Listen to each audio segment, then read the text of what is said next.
They're having fun. Keeping it simple, but doing a lot. So, Max, do you think the Lakers need to be worried about the Jazz? Yes, I do. And Kendrick Perkins was arguing this last week. Yes, they should be worried about the Jazz. I mean, the Lakers, I think the Lakers will beat the Jazz when it comes down to it, but not if AD is compromised. We're talking about if he's not on the court. If he's not on the court, the Lakers are cooked. But if AD is there, but Stephen A., let's say he's some lower percentage of himself significantly because he's dealing with an injury, yeah, the Jazz would probably beat him right now. And here's the thing. Last year we saw the Jazz and that Denver team. I can't remember a better first-round series. Like, I don't know. Like, you can go back to those Knicks-Miami series back in the day, Stephen A., with Alonzo and Tim Hardaway against Patrick Ewing and them. But those were defensive struggles. Denver and Utah, Donovan Mitchell and Jamal Murray put on a show for the ages. That should have been in a conference finals, not in the first round. And Denver won by the skin of their teeth. And that was without Bogdanovich, right? So you add him, and now you think, oh, maybe that swings it Utah's way. That's not a stretch to say you add a really important piece and it can swing Utah's way. But here's the real difference. Mike Conley was not Mike Conley last year. Not in the regular season or the playoffs. You know, when they moved to get him, I thought, ooh, that's great. Mike Conley is sort of a poor man's Chris Paul. And not a poverty-stricken man's Chris Paul either. Just not quite Chris Paul, but does a lot of the same things for your team. I always thought he was underrated, and if he's not great, he's the next thing to it. But he wasn't Mike Conley for that team last year. Stephen A., Mike Conley is playing elite basketball this year. Like all-star and then some, no doubt. And if you put him, because when we think about these things, yeah, it's nice to have Bogdanovich as a piece. Joe Ingles, Gobert as a defensive stopper, you know? But what we're really thinking is, yeah, we know you got one guy who can go get it for you when you need it. Usually it takes two. Mike Conley can be Donovan Mitchell's crime partner that way, not just in terms of organizing the defense and hitting shots, but getting his own shot when it matters. Yes, they need to be worried about Utah. I say no. And the reason that I say no is only because, I throw health aside because that's a given. If you're compromised to the point where you can't play or you're just a shell of yourself because you're playing, but you're clearly hobbled, a lot of teams have a chance. We understand that. When I answer a question like this, I'm saying Utah 100% healthy. The Lakers 100% healthy. Do I have a reason for concern? The answer is no. And here's why I feel that way. Because I don't trust anybody on Utah outside of Donovan Mitchell. I like the way Mike Conley is playing, and I appreciate that. I've always had tremendous respect for Mike Conley. He's averaging about 16 this year, shooting 45% from the field, about 41% from three-point range, which is impressive. No question about that. That's not what he normally does. I'm assuming that will dip a little bit as the season progresses. I'm just going to make that assumption. Okay, we look at them defensively. Rudy Gobert is averaging like 14 points, 13 rebounds, nearly 3 blocks a game. You can rely on him to do that against almost anyone, Max, except who? Yeah. That would be Anthony Davis and LeBron James, okay? So we got that going on, right? Royce O'Neal. This dude is proving to be a pretty elite defender in the NBA. I think he's the unsung hero for the Utah Jazz. He's like their version of Drew Holiday, not offensively, but defensively in terms of what he brings to the table, okay? Well, here's the problem with that. If you're going up against the Lakers, who's your point? Who's your point? Who's the dude that's running the show? Who's the dude that exploits mismatches at every turn? And Royce O'Neal is about 5 inches shorter and about 30 pounds lighter. I mean, this is what I'm talking about here. So when you break it down from a basketball perspective, I think the Lakers are nightmarish for Utah. Now, Donovan Mitchell is a stud, and as far as I'm concerned, a superstar. And I look at it a little bit differently than you. You talk about how his matchup against Jamal Murray should have been in conference finals. Yeah, that's kind of true. But here's another way to look at it. Because of last season and COVID and all that came with it and being in a bubble, what a way to start off the playoffs with those two going at it with each other. It was spectacular. That was unbelievable. So we got this. Utah is a top 2 defensive team. They're elite defensively on the interior, as well as getting out to defend three-pointers because you know the interior is protected by Rudy Gobert. Offensively, they're far more efficient than we expected, and they deserve credit. But do I believe it's something that they can sustain the last 2 quarters of the season? I'm not sold. I will say this, though. if they're a top 2 or 3 seed, they don't have to worry about going up against a 4th seed or a 3rd seed until the 2nd round. So because of that, I can see them getting out of the 1st round this year, being in the conference semifinals. But I gotta see I have no questions about Donovan Mitchell. 0. Everybody else, I gotta see it.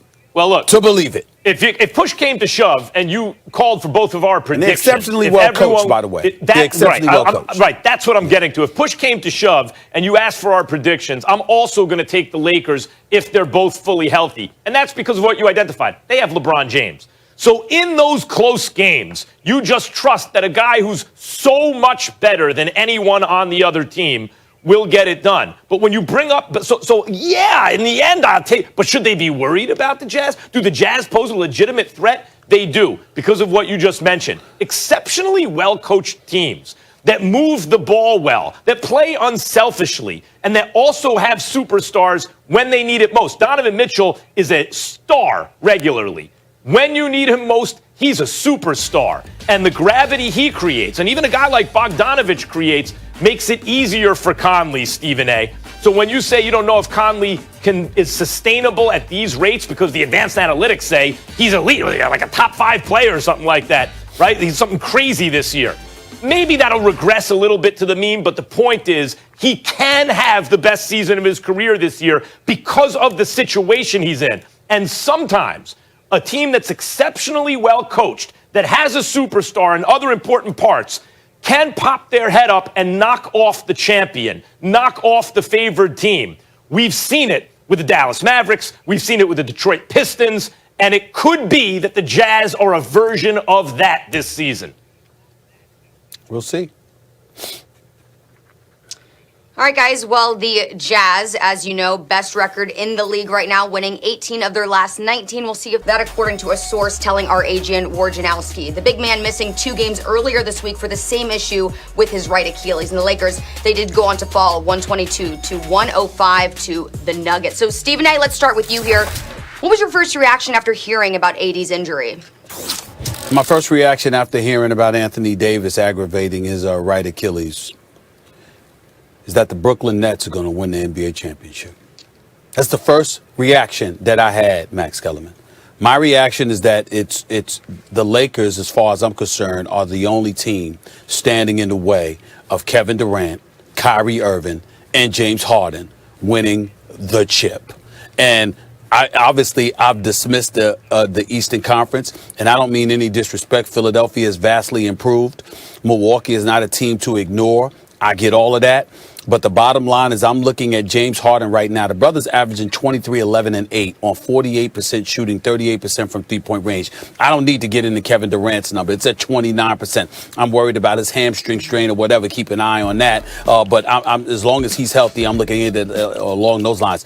And Kyrie Irving is just playing like the superstar talent that he is. He is putting on a show night in and night out. Now, when he takes a hiatus or whatever, you get worried because that could be distraction. We understand that. But when this brother is on the court, he is something spectacular to behold. They're the number 1 offense in the NBA. They're absolutely, positively unstoppable. And it's going to take an elite team on both ends of the floor to knock them off. We've got elite defensive teams in the NBA. We've got elite offensive teams in the NBA. What we don't have outside of the Lakers in our mind, due to LeBron James, what we don't have is a team that has both, other than the Lakers. That's how we view them. And so when I look at Anthony Davis, LeBron is as sensational as he's been, particularly from three-point range. That was before February. In the month of February, he's shooting like 28% from three-point range. So it's dipped a little bit. Obviously, he's not doing what he's been doing for the first month and a half of the season from three-point range. But I still look at it and I say LeBron will be just fine. He'll be there when it counts, but he needs AD. And without AD, the Lakers have no chance of winning the championship. And if the Lakers have no chance, then who the hell is going to beat Brooklyn?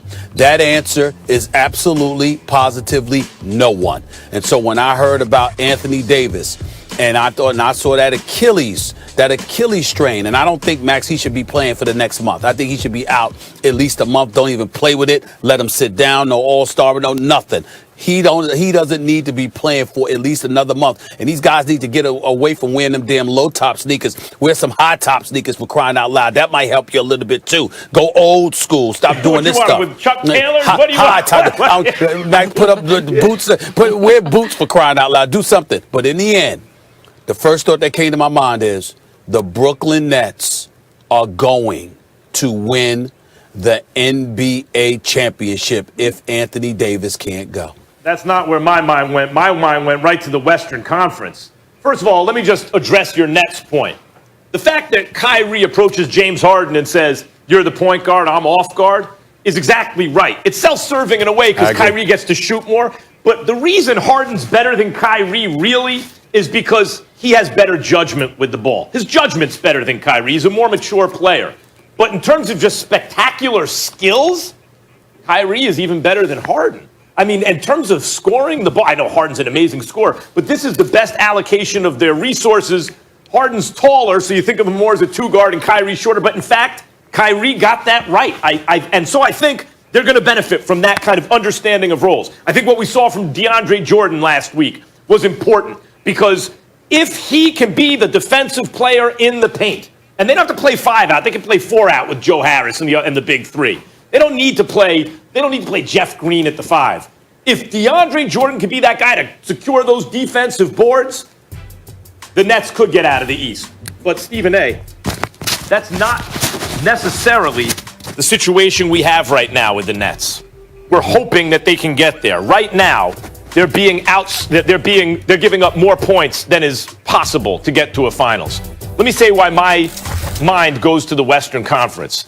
If the Lakers don't have AD, and I agree with you, take a nice long rest till it is better. If the Lakers don't have AD, they not only have to contend with Denver, who got playoff experience last year and just smoked them without AD, the Denver team that came back on the Clippers that wasn't ready for the Lakers last year, they're not getting by that Denver team without AD, obviously.